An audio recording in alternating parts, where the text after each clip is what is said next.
Hello, and welcome to today's session. Learning Outcome LO2.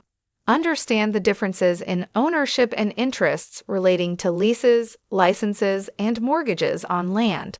Today, we will explore an essential aspect of land law: how ownership and interests can differ depending on leases, licenses, and mortgages.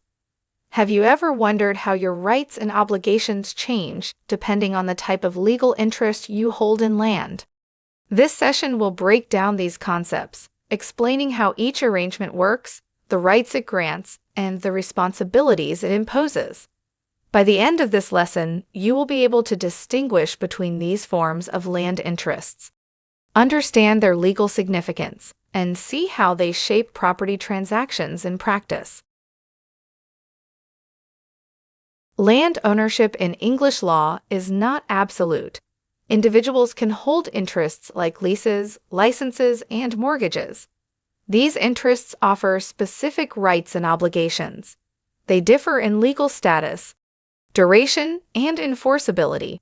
Each represents a unique way to possess, use, or secure value from land.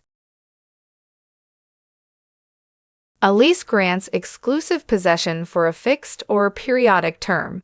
It is a legal estate under the Law of Property Act. Tenants can exclude others, including landlords, except in specific cases. Leases require rent or consideration, but can be created without rent. They become legal interests once registered. A license is personal permission to use land, not conferring exclusive possession. It can be verbal or written and is often revocable. Licenses are personal rights and do not bind third parties. They differ from leases, which create proprietary rights. Equity may protect licensees through proprietary estoppel. Licenses can be bare, contractual, or coupled with an interest. Bare licenses are simple permissions without consideration. Contractual licenses arise through agreements, often involving payment. Licenses coupled with an interest relate to another right. Like removing timber, each type offers different levels of protection and revocability. Mortgages are security interests in land used to secure a loan. The borrower retains ownership, granting the lender an interest. They are recognized as legal interests under the Law of Property Act. Mortgages provide lenders with security if borrowers default. They involve proprietary rights binding on future owners. Legal mortgages are created by deed and registration. For registered land, they become legal charges upon registration. Unregistered land uses deeds of charge or demise. Registration ensures the mortgage binds future owners. Failure to register results in equitable, not legal mortgages. The lender or mortgagee gains rights like possession and sale. They can take possession even before default. The power of sale allows selling the property to recover debts. A receiver can manage the property if needed. Foreclosure is rare but transfers ownership to the lender. Borrowers have the equity of redemption, reclaiming ownership upon repayment. Courts prevent clauses restricting this right. Known as the clogs and fetters rule, it ensures mortgages are security, not ownership transfers. Equity protects borrowers from unfair terms. Redemption is a fundamental borrower right. Mortgages must be registered to be legal charges. Registered mortgages bind all future property purchasers. Unregistered land uses land charges for protection. Regulation ensures fair treatment and transparency. Courts can suspend possession for reasonable borrower repayment efforts. Proprietary estoppel prevents landowners from retracting promises relied upon. It arises from assurances leading to reliance and detriment. Courts intervene to prevent unfair outcomes. It ensures fairness when legal rights produce injustice. Estoppel protects those acting in good faith on promises. Key elements include assurance, reliance, detriment, and unconscionability. Assurance is a promise of rights in land. Reliance involves acting on that promise reasonably. Detriment is the loss suffered due to reliance. Unconscionability prevents unfair denial of the claim. Courts have discretion in remedies based on fairness. Remedies include granting ownership or financial compensation. The aim is to satisfy the equity, not necessarily fulfill the promise. Courts balance expectations with fairness. Estoppel ensures justice in land dealings. Proprietary estoppel plays a crucial role in informal property arrangements. It protects individuals relying on trust rather than formal agreements. Estoppel balances strict legal formalities with fairness. It reinforces the moral dimension of land ownership. Estoppel remains key in modern land law.